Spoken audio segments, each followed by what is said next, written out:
All right, everybody. It is Steve, the Rogue Scholar, a special Saturday evening edition, just because that's the time I had available, right?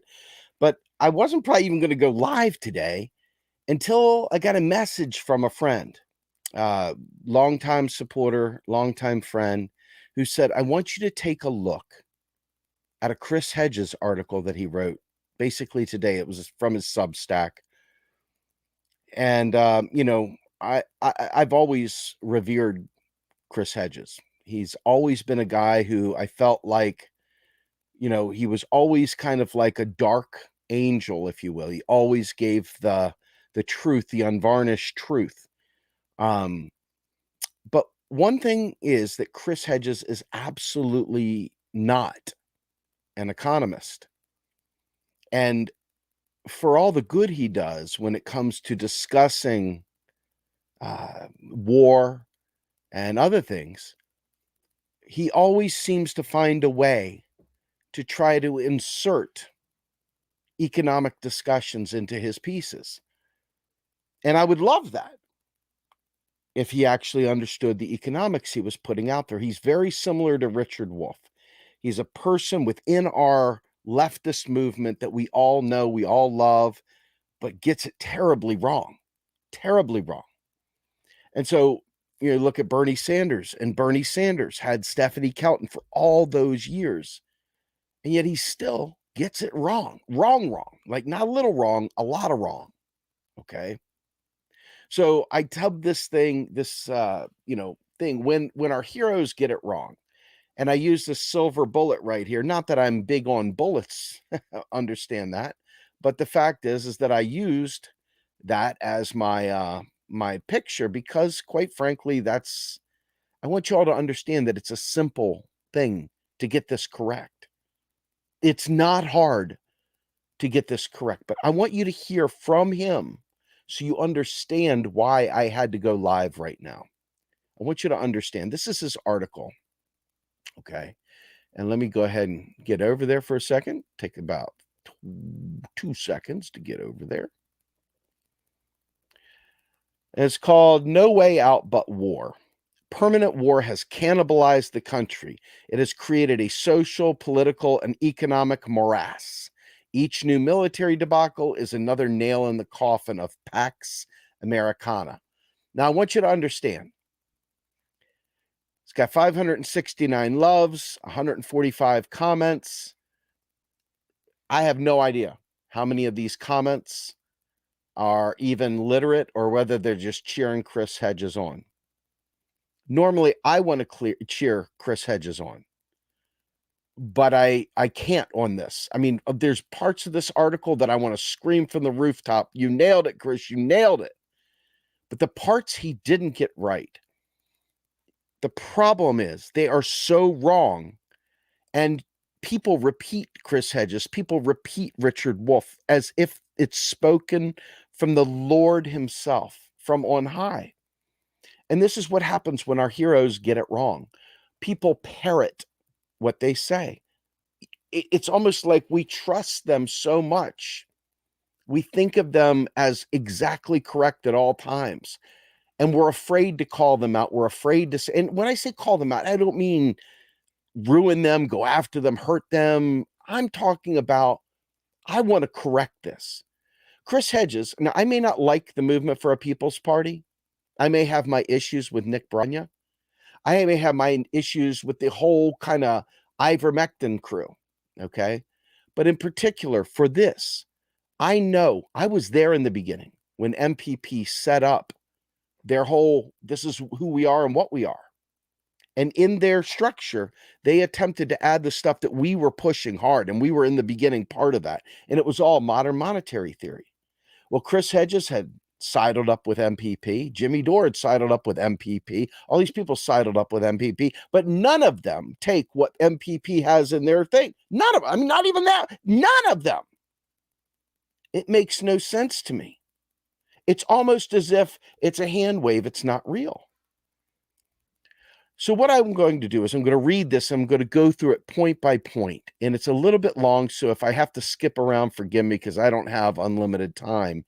This was borrowed from the family. So trust me when I say that. Those of you who know about borrowing from the family. This is borrowing from the family. It's a really cool picture, grabs your attention.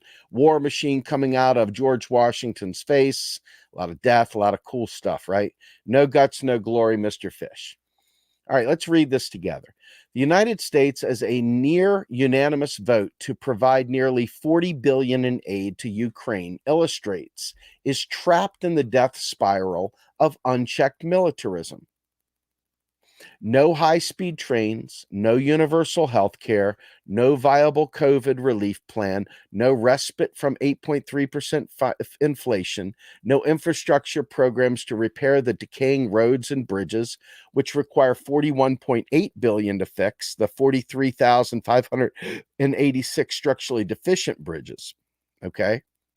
Now, there's so much to unpack right here already that I'm just going to say I agree with him so far, right? I just agree with him so far. We're no difference. I'm with him. On average, 68 years old, no forgiveness of 1.7 trillion in student debt, no addressing income inequality, no program to feed the 17 million children who go to bed each night hungry, no rational gun control or curbing of the epidemic of nihilistic violence and mass shootings, no help for 100,000 Americans who die each year of drug overdoses, no minimum wage of 15 an hour to counter 44 years of wage stagnation, no respite from gas prices that are projected to hit $6 a gallon. Now, let's go ahead and just take that on its face value. We're already there. We've defined this problem. We all agree. Right now, I think we all agree, okay? You can quibble about a few of the things because he's not associating why these things are happening to why they're really happening, but we're all in agreement so far. Let's go back to the article. Starts going out of control very soon. The permanent war economy implanted since the end of World War II has destroyed the private economy, bankrupted the nation, squandered trillions of dollars of taxpayer money. Look at this.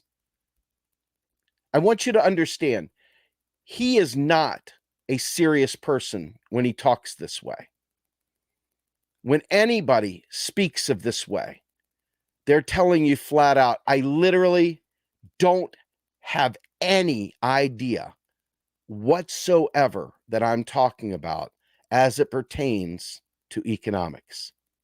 Okay, that's what he's saying right there. And I want to explain why. I don't want you to just take my word for it. I don't want you to feel like I'm bashing Chris Hedges, because I love, let me say it really clear for the kids in the back that tend to get all protective of their heroes. I love Chris Hedges. I don't tolerate bad economics, though, under any circumstances from any of my heroes. And that includes Bernie Sanders and anyone else that gets it wrong. Why? Because the cost of getting this wrong is greater than any other thing you could imagine. Okay, so let's look at this point by point. The permanent war economy. We use the war economy, this thing right here, this permanent war economy. We use this economy for two things. Number one, because we have convinced ourselves that regular people shouldn't get government handouts. We have invested ourselves in this neoliberal project to the extreme. So naturally, the only way to spend money into the economy is the war economy. The other thing is this. In neoliberal world, the only thing worth protecting is private property. So the permanent war economy goes after resources around the world, and we at home just stay perfectly fine. But the war economy is it's a Keynesian militarism of sorts, because we recognize that if we spend money on the people, what happens? Let's stop right there. Let's ask ourselves before we go any further. Let's literally ask ourselves, what happens if I spend money on you? Think about this really clearly. If I spend money on you, what happens? What ends up happening is that you are no longer necessary. You no longer require anything that the capitalist class gives you. You are no longer just a throwaway. And that's what happened during the pandemic. People had options. And they chose not to. So what do they have to do to fix that? They have to tighten the screws to make us need it more. They have to make it more slavery-like. Okay? So this is what's going on. This isn't a matter of we can't do it another way. This is a matter that in order to keep capitalism alive and well, in order to keep our resources coming from around the world, instead of using our own resources, which we have plenty of, folks, by the way. We're not dealing in an issue of scarcity here. We're dealing with an economy that has been fueled off of literally turning colonies around the world. The global South has basically been our laboratory, our what do we call that? The factory floor. It has become our factory. It has become our industrial complex down there in the South. They do all the manufacturing. China does the manufacturing. We have pushed that out of the country so we can have clean air, clean water, clean this, clean, and we don't even have that because all the pollution that comes with that, all the extra cost that comes with that. Plus, we'd rather give them pieces of paper for their goods and services rather than have us waste our natural resources creating things internally here when we can buy their products over there and just give them pieces of paper. Do you understand? This is a purposeful decision to create the United States into a service economy while pushing the blue-collar labor economy to the rest of the world. This isn't like it has to be this way. It doesn't mean that if, oh my God, we don't have the world reserve currency anymore, we can't survive. Whatever will we do? It just means the fat cats have to bring the jobs back. It means that we have to suddenly do the building here in the United States. Okay? It means that we may have to be better in terms of our relationships with other countries as opposed to just making demands and using dollar diplomacy to force them. Every time I hear a lefty cry about us losing dollar hegemony, I think to myself, are they really a lefty? Do they understand what they're fighting for? Do they understand that dollar hegemony allows us to be a neocolonial power? Okay? We get to push our reach around by making them produce goods and services for us. That won't stop completely if we aren't the world reserve currency. You still need to go. We have 350 million people in a vibrant economy here. They're still going to want to sell their products into the United States. Make no mistake about it. They're going to want to still do that factory work. Make no mistake about it. Their economies depend on it. Okay, regardless. But what Chris Hedges is saying here is absolutely incorrect. The permanent war economy implanted since the end of World War II has destroyed the private economy. What is the private economy? This is the joke of the century right here. For a leftist talking about the private economy. The private economy. What is that? Libertarianism? What are we talking about there, right? The libertarians don't understand that dollars come from the U.S. government. It doesn't come from private banks. It comes from the U.S. government. Private banks have a charter from the U.S. government to allow them to be brokers of U.S. dollars, not creators, but brokers. They can issue loans. They can't spend new money into existence. Bankrupted the nation. How do we bankrupt a nation that creates its own currency? Folks, seriously, he said bankrupting the nation. I want you to understand what I'm saying. Bankrupting the nation. Bankrupting the nation, folks. This is what Chris Hedges said, bankrupting the nation. How do you bankrupt? How do you bankrupt the United States that creates its own currency? Please, I'm begging somebody that is one of those folks that ignores the economics to tell me how we bankrupt the nation. If you can't answer it, I strongly suggest never, let me repeat this, never saying it again. Hold on, let me say it again. I want to try it again. Never, ever say that we're bankrupting the nation again. For any reason, ever say that again. Okay? And squandered trillions of taxpayer money. Folks, holy fuck. What the hell does that mean? Taxpayer money. How in the world is he selling the idea of taxpayer money. I mean, for real. I want you to think about what I'm saying here. I've shown this to you all before. I think I'm going to try and show it to you again. I think I'm going to try and show you this again. Let's go ahead and share the screen here and see if I can somehow or another make heads or tails of this before we go any further. This right here is the dangerous myth of taxpayer money, okay? There's a reason it's called the dangerous myth of taxpayer money, all right? And I'm just going to be honest with you. It's because there's no such thing as taxpayer money, okay? That's not how this works. Let's read this momentarily. There is no such thing as public money, only taxpayer money. Oh, shit. Who said that? Was that from Margaret Thatcher? So is this literally the guy that I worship the hero. He's my hero. I think of Chris Hedges as a hero. And yet he sits there and parrots Maggie Thatcher's constant bullshit and Ronald Reagan's constant bullshit. This guy is my hero, folks. And I'm telling you, this is what he's saying. And I'm going to scroll down here.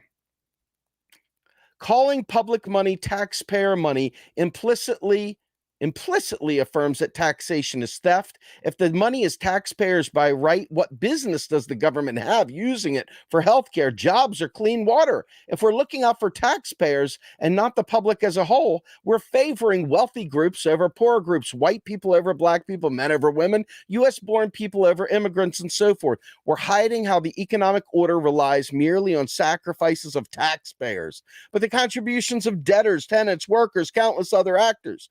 We're perpetuating the politics behind the 1970s California taxpayer revolt, the 1980s demonization of welfare queens, and the Make America Great Again movement, faux populism that suggests the great majority rely on the wealthy rather than vice versa.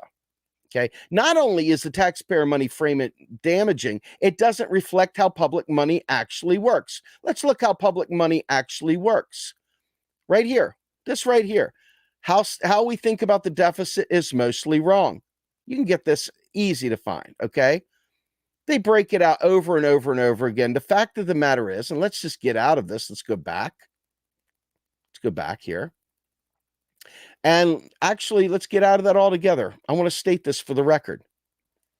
Every single time someone says taxpayer money, they are literally behaving like a teabagger. Like a frigging neo-maxi teabagging Zundweeby, and it is not cool. It's not cool at all. Okay? Taxes literally don't fund spending. People thought I was just making this shit up back in 2016, 2015. Now every Tom, Dick, and Harry wants to take a shot at me because I said it before they did, and now they're trying to get a piece of my skin, piece of my flesh. No, this is wrong. It's not taxpayer money. It's all brand new money every time. Where does that money come from? We're not bankrupt. If they're spending the money, we're not bankrupt. Do you understand? We are not bankrupt. It's impossible to be bankrupt. Impossible to be bankrupt. So what I'm going to do now is I'm going to go ahead and share. I'm going to share the screen one more time here with Chris Hedges. And we're going to stick with his. And squandered.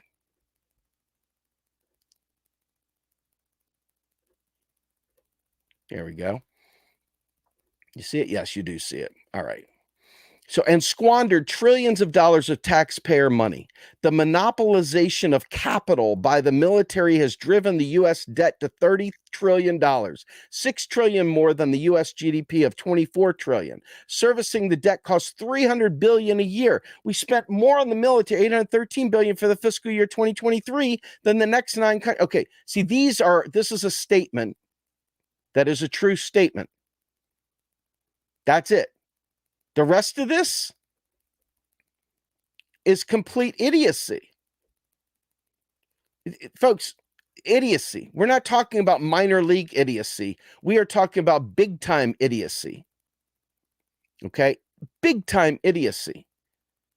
Now, this is my hero we're talking about, right? This is a hero.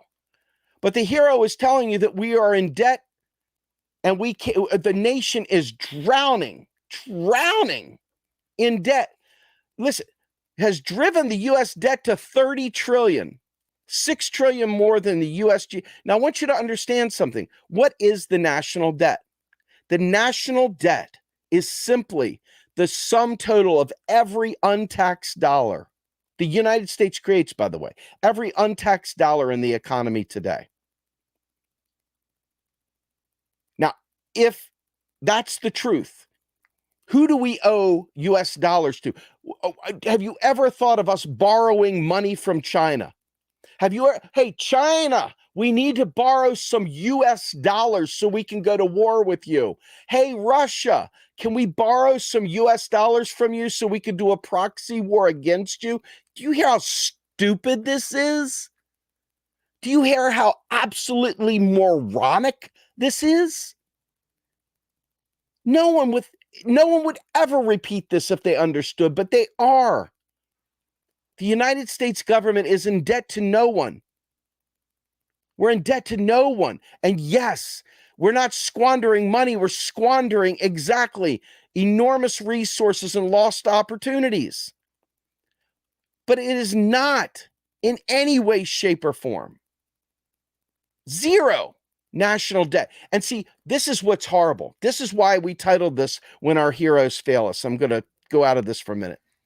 When you tell the truth and you say, my hero's wrong, bad people, frail people, people that can't hear the truth, defend the wrong at the expense. It's like a religion to be wrong. It's like a religion to be wrong. And they protect. I see it with Republicans. They do it. I see it with Marxists when you say anything about Marx, because Marx didn't understand fiat currency during his commodity regime. But you see every Marxist, how dare you say anything about Marx? How dare you say anything about Ronald Reagan? How dare you say anything about Bill Clinton? How dare you say anything about Bernie? How dare you? Bad people do this stuff. Bad people do this stuff. And it's impossible to get past it. It's impossible to get past it because you sit there and fight like but you're on each other's team. So let's do. I like this point here. Let's do this. So you could easily restate Hedges' basic points in an MMT framework. Yeah. So let's try that. Let's try that. The permanent war economy. In other words, neoliberalism has prevented us from understanding that we can spend money on the people and save the world and not have to use war as a means of economic growth, because we understand that we can spend on the people. Implanted since the end of World War II, because at the end of World War II, we had the Bretton Woods Accord, which allowed us to have the reserve currency around the world. Okay. Has destroyed the private economy? No, it has not destroyed the private economy. The private economy is starving because we're not paying people a living wage. And because the cost, guys, listen to this real quickly. The cost of a brand new Jeep Wagoneer base model is $80,000 a Jeep.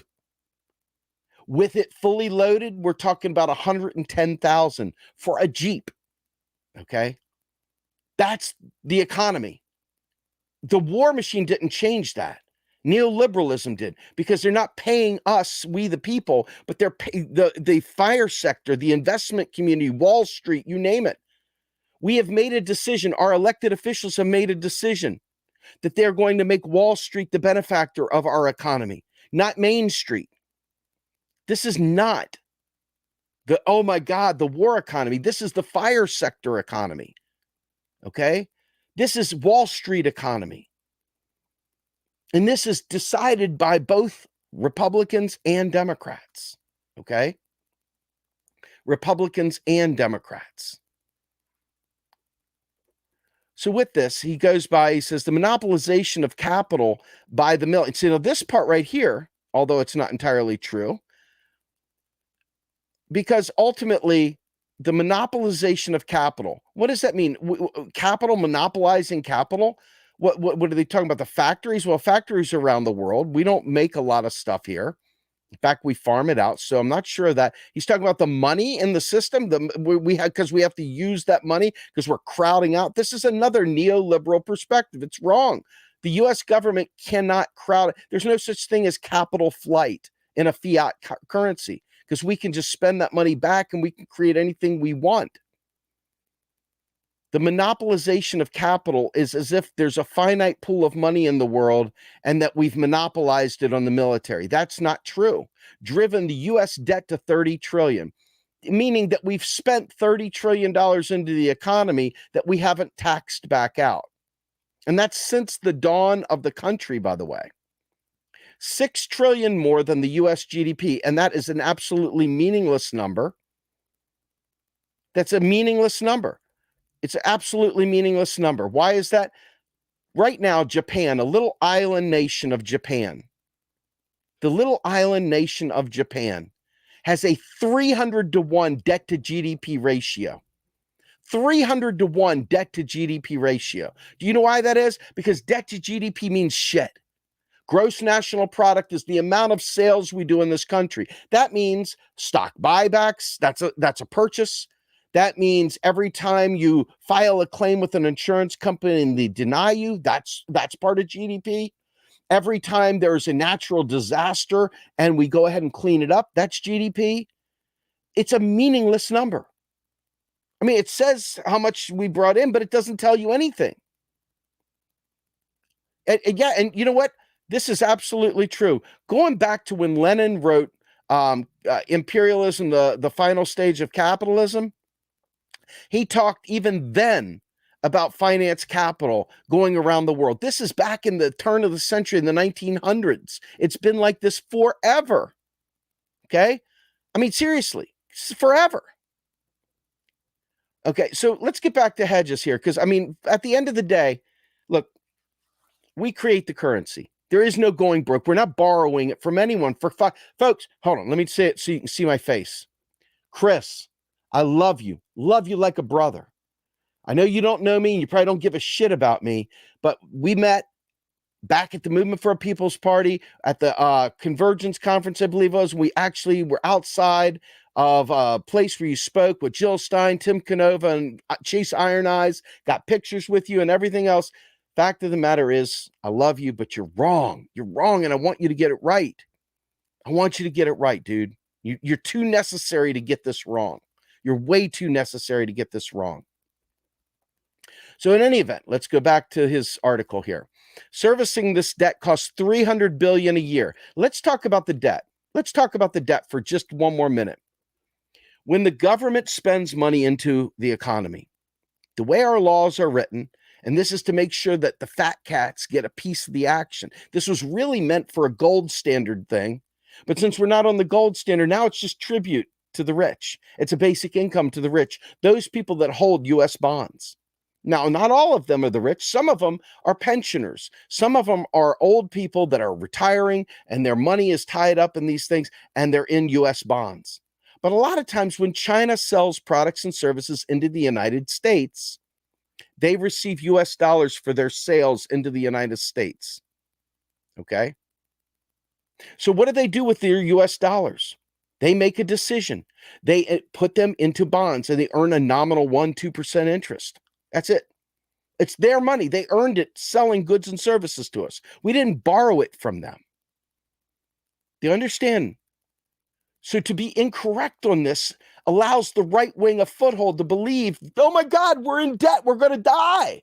It's a lie. It's not true. It's not true. It's not true. This is not a nominal thing. This is not some random thing to get wrong. This is the most serious thing because people are dying because of austerity, and what he's putting out there ends up becoming austerity. He still believes we've got to tax the rich to pay for things. The problem is when you tax the rich to pay for things, first off, it doesn't work that way. The taxes are deleted. So all you've done is taken money from them. You have not paid a cent to make the poor better. They haven't received a nickel because taxes are deleted. You have to have a spending bill to make those kids and young people and rich people and poor people and everybody else that's suffering. Rich people, yeah, fuck you. The poor and all, you've got to have a bill to spend that money back into the economy. Taxes delete money. New spending creates money. That's it. It's always the same, always will be. Okay? Always will be. Okay? So nobody else is going to tell you this stuff. Why is that? I don't know. And this is why we stay stuck, because we fucking idolize heroes and we protect them and we don't tell the truth and we lie and we allow that lie to perpetuate and we don't fucking push back.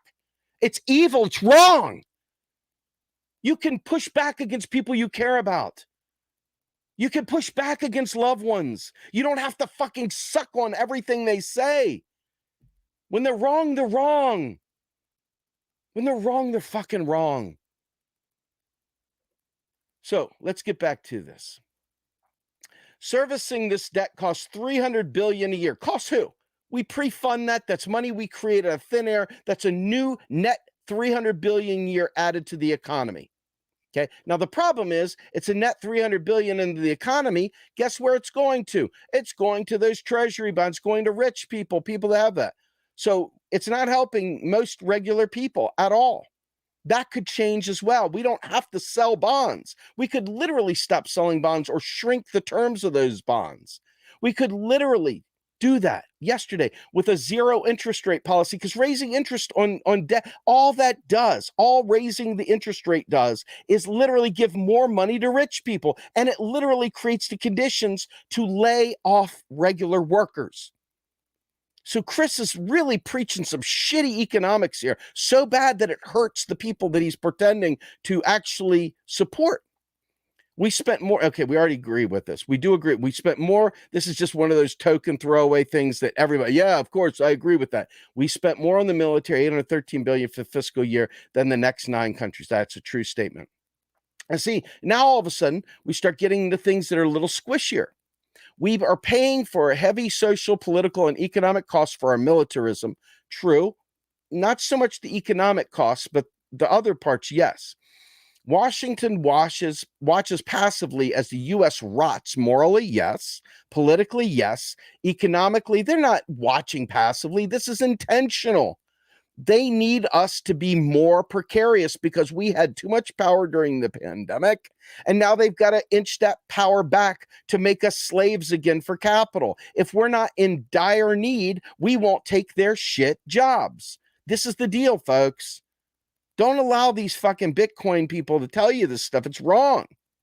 And physically, while China, Russia, Saudi Arabia, India, and other countries extract themselves away from the tyranny of the US dollar, now, see, I'm not disagreeing with them so far, and the International Society for Worldwide Interbank Financial Telecommunications, SWIFT, again, not disagreeing either, a messaging network banks and other financial institutions use to send and receive information, such as money transfer instructions. So far, not disagreeing. Once the U.S., here we go, now we start getting into crankery. Once the U.S. dollar is no longer the world's reserve currency, and folks, I want you to understand something. The world reserve currency, this is so just infuriating.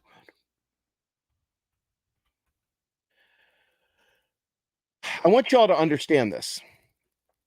From the world reserve currency, of all the different currencies that are in the exchange reserve bucket, okay, the world reserve currency bucket, there is US dollars that makes up 62% of the reserves, because right now they need to use 62% of it because they buy oil using US dollars, priced in US dollars. So people exchange their current currency for US dollars to make purchases of oil. So that's why 62% is the US dollar. But then you've got the euro, then you've got the Chinese yuan, then you've got the yen, then you've got the pound sterling, you got the Aussie dollar, Canadian dollar, Swiss franc, and many others. Folks, many others. Okay. So if that's the case, if you've got all these different currencies that are part of the reserve currency, the world reserve currency, you need to understand that this is much ado about nothing. Okay. It's much ado about nothing. But like I said in the beginning, if we lose somehow or another, we fall below the French franc, or the UK, the pound sterling, or somehow or another we fall behind the Aussie dollar, okay? Which isn't going to happen, by the way. But let's just say it does. We're just going to have to bring home manufacturing. Just get over it. Stop acting like this is some horrible deal. Okay?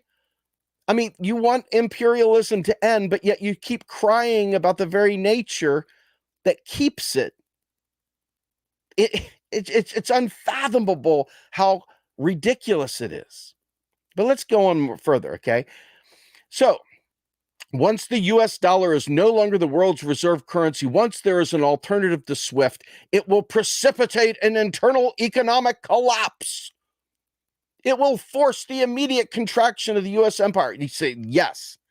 Shuttering most of its nearly 800 overseas military installations. It will signal the death of Pax Americana. God. Democrat or Republican, it doesn't matter. War is the raison d'etre, I always fuck that word up, but you get it, of the state. Extravagant military expenditures are justified in the name of national security. The nearly 40 billion allocated for Ukraine, most of it going to the hands of weapons manufacturers such as yes. When the government spends money, it spends money into these companies. That's how money gets into the economy. It should be spent on we the people with job guarantees, Medicare for all, a Green New Deal, all that stuff. But instead, no, it is spent first into these companies, and then it trickles down to us. This is trickle-down economics at its finest, folks. Okay, it's 40 billion allocated for these blah, blah, blah, General Dynamics, Northrop Grumman, base systems, Lockheed, blah, is only the beginning. Military strategists who say the war will be long and protracted are talking about infusions of 4 or 5 billion in military aid a month to Ukraine. We face an existential threats, but these don't count. The proposed budget for the Centers of Disease Control and Prevention fiscal year is 10.675 billion. The proposed budget for the Environmental Protection Agency is 11.8 billion. Ukraine alone gets more than double that amount. Okay, this is a stupid choice for sure. Absolutely agree with him. Pandemics and climate emergency are afterthoughts. He and I are 100% in agreement here. Do you see how weird this thing is? This stuff right here that he's complaining about is all of our shared complaint. We as progressives all agree with you, Chris Hedges. You are right on the money here. Okay? But you're misdiagnosing the cause. There were 3 restraints to avarice and bloodlust of the permanent war economy that no longer exist.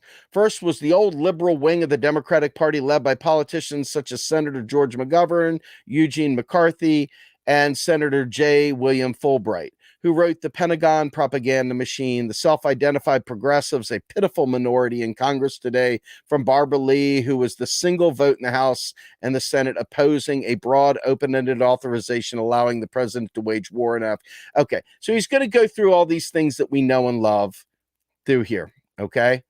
I think you can hear, oh my God, the handful of anti-militarist and critics of empire from the left, such as Noam Chomsky, and the right, such as Ron Paul, have been declared persona non grata by a compliant media.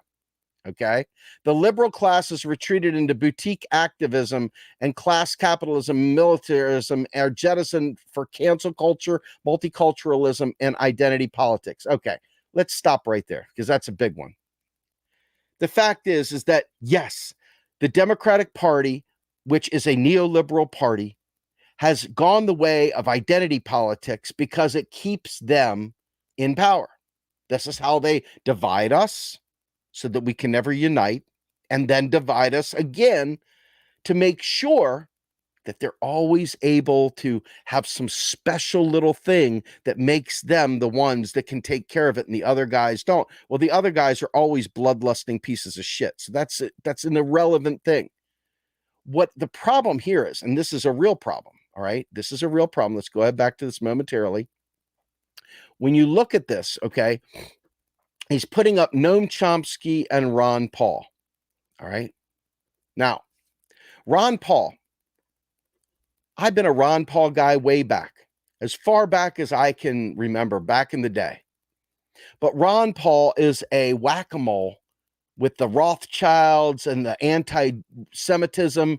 And dude has got some sick fucking ideas, straight up sick ideas about like In Galveston, we had the right idea. When the hurricanes came through, they basically made the poor help clear the bodies off the beach. No federal tax money was needed. The people understood, and those poors that wouldn't do that were held by gunpoint to make them pull the dead bodies off the beach. I heard that. I stopped being a Ron Paul guy instantly. That was the end right there. And there's a lot more to it because he's a gold bug. He's one of those guys that doesn't understand economics at all. Okay. Doesn't understand at all. Okay. At all. But there you go. You know, so I just want to make this clear that just because you're anti-war doesn't mean that you're somebody that shouldn't be canceled. You understand? The libertarian principle of not being for war doesn't take into consideration Ron Paul's propensity for allowing war internally in the United States to happen on people of color, people on the gender spectrum, etc. Anyone that's non-binary is right in the line of fire for Ron Paul's, hey, man, business can make its own decisions because that's what libertarian is. My property, my choices, my business. I don't have to serve you, Mr. Homosexual, Mrs. Whatever, Mrs. Black person, or Mrs. Indigenous person, or whatever. I don't have to do that. That's the Ron Paul libertarian thing. The Clive and Bundys of the world. That's the Ron Paul thing. But Chris Hedges, because the guy absolutely, like the broke clock of Ron and what's his face, Paul, right? Rand Paul. They're broke clock and they're right twice a day. They get it right on war and they get it right on weed. And beyond that, they're fucked. War and weed's the only thing those two get right.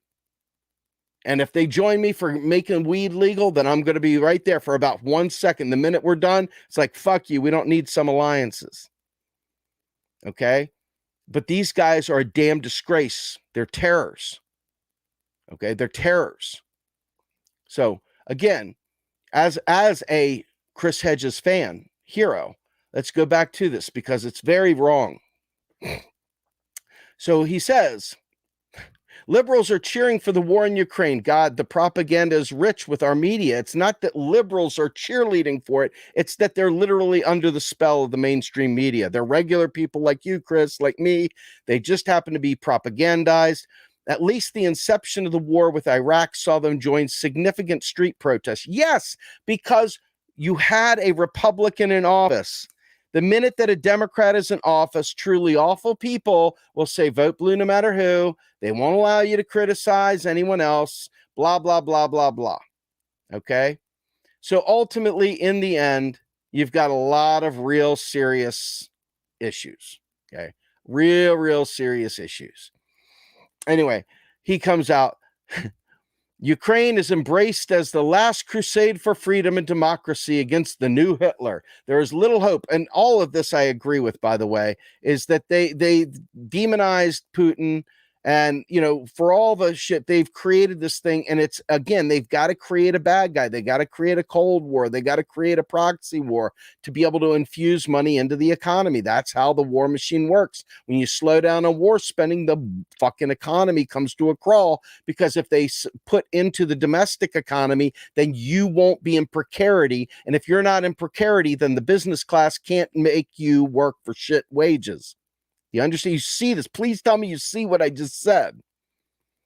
So there's little hope, I fear, of rolling back or restraining the disasters being orchestrated on a national and global level. The neoconservatives and liberal interventionists chant in unison for war. There's no question that the propaganda machine has ramped up and has done a number on them.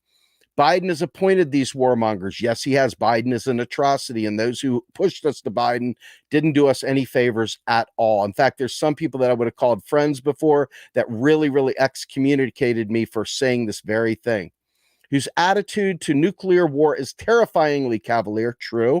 To run the Pentagon, the National Security Council, and the State Department. Absolutely true.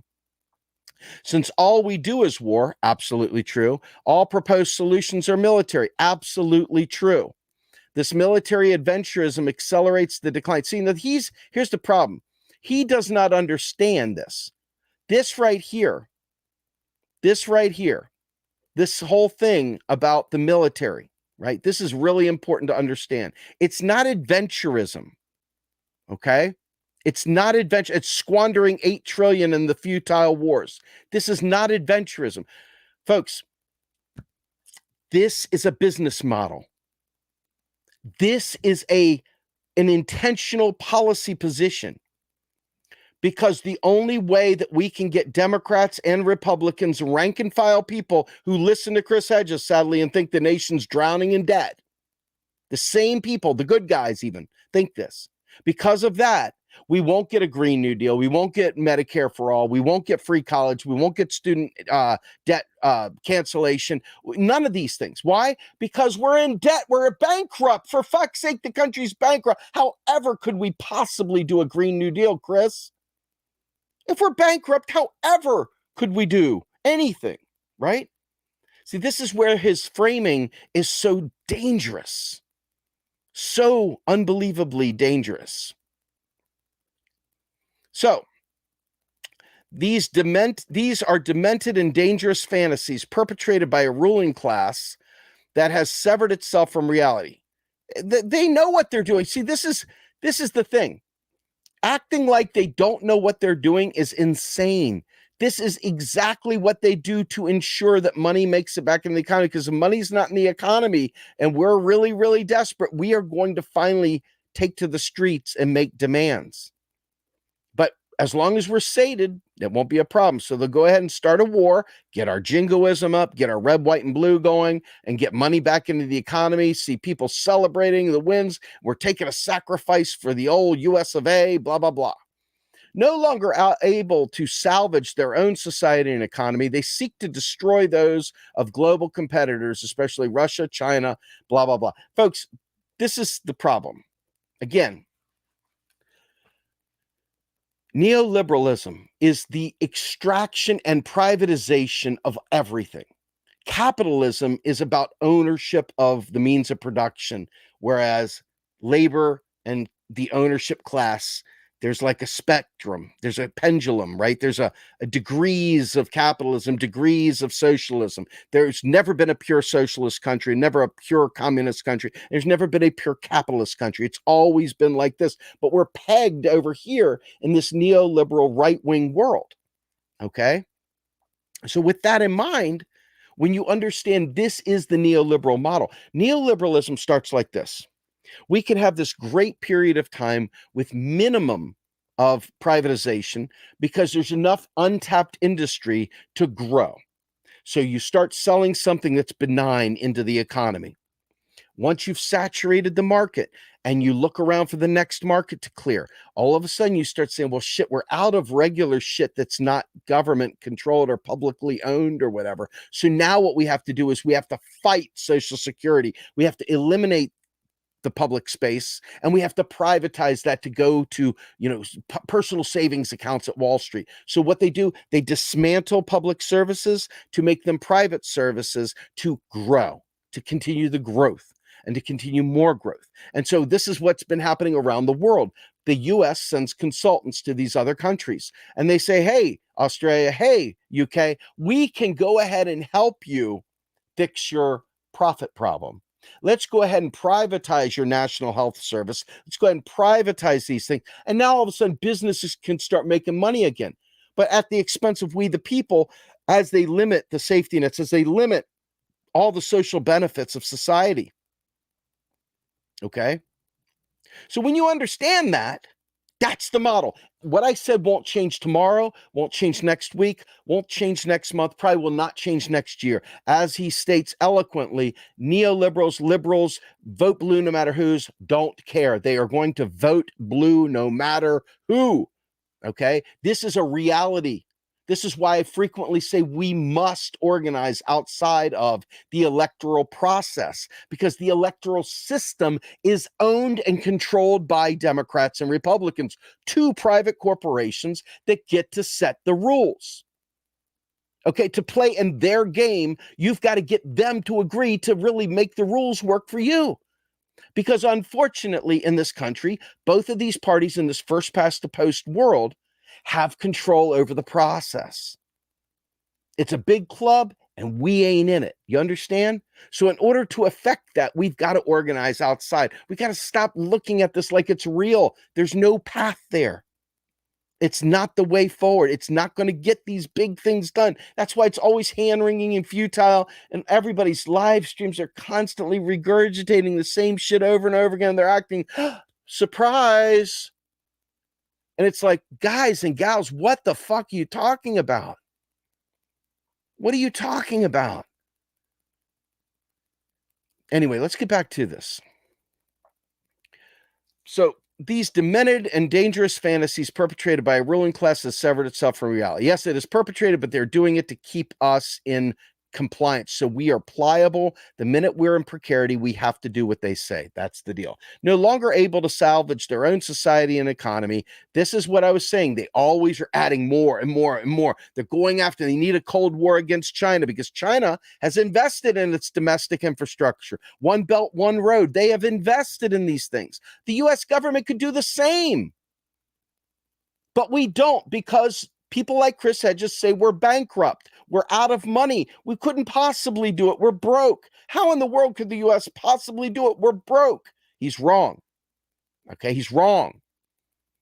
Once the militarists cripple Russia, now see, this is the thing.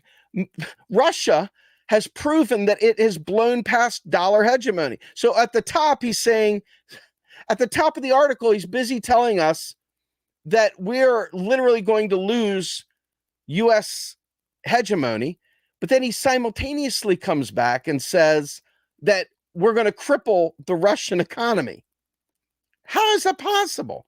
Doesn't make sense. Russia understands its boundaries. The only thing that it lacks is the high-tech things like semiconductors, which they can get from China. Period.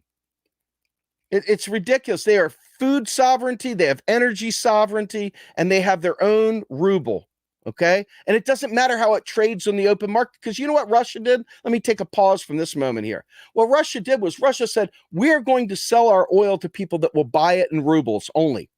If you'll buy our oil in rubles, then you can have our oil. They control the real resource. They control the real resource.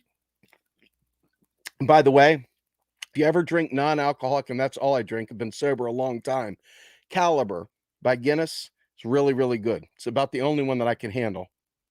Anyway, that said, that's not a paid advertisement, by the way. Let's get back to Chris momentarily.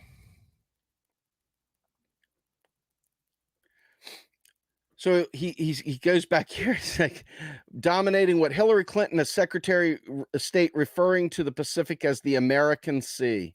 You cannot talk about war without talking about markets. Now, here's where we start agreeing. U.S., whose growth rate has fallen to below 2%, while China's growth rate has risen to 8.1%, has turned to military aggression to bolster its sagging economy. Yes, now you're talking, Chris. You're contradicting earlier statements, but now you're on the right spot.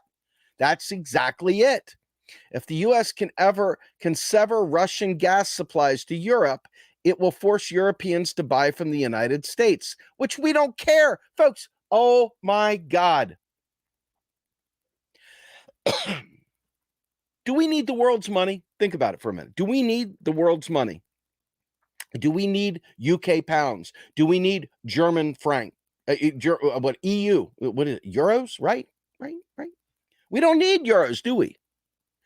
Why do they think that we need their money? We don't need their money. We create money. And have you ever spent a euro here in the United States? Do you go down to the dime store and drop a euro into the thing and buy something with euros? No, you never do that. Why? Because euros don't have any power here in the United States. So who cares? Who cares? Exactly, Wesley. Steve, you got it exactly right there. Japan gets MMT. They're not afraid of spending. Same with China, by the way. Okay. Finance capital means shit. Finance capital is like having a kiddie steering wheel in the back. You know, the US government controls this stuff. It allows these things to happen. So let's get back to Chris Hedges, because I only have a few more minutes that I can really do this here. So I'm going to try and get through this. He says Europeans to buy. This is not true. It doesn't matter. At the same time, would be happy to replace the Chinese Communist Party, even if they must do it through threat of war, to open unfettered access to Chinese markets. Yes, now you're talking. But it's not just Chinese markets. It's really more a matter of unfettered access to the rest of the world and that anytime somebody blocks U.S. or IMF sponsored debt into their markets, they're going to deal with NATO, or they're going to deal with something, right? So this war, if it did break out with China, would devastate the Chinese, American, and global economies, destroying free trade between countries as in World War I. But that doesn't mean it won't happen. Washington is desperately trying to build military and economic alliances to ward off a rising China. Yes, whose economy is expected by 2028 to overtake that of the United States. Yes, according to the UK Center for Economics and Business Research, CEBR. The White House has said that Biden's current visit to Asia is about sending a powerful message to Beijing and about others about what the world could look like if democracies stand together to shape the rules of the road. The Biden administration has invited South Korea and Japan to attend the NATO summit in Madrid. But fewer and fewer nations, even among European allies, are willing to be dominated by the United States. And good. Washington's veneer of democracy and supposed respect for human rights and civil liberties is so badly tarnished as to be irrecoverable. True. I don't know if anything's irrecoverable, but if we got rid of neoliberals, it would be a big start, right?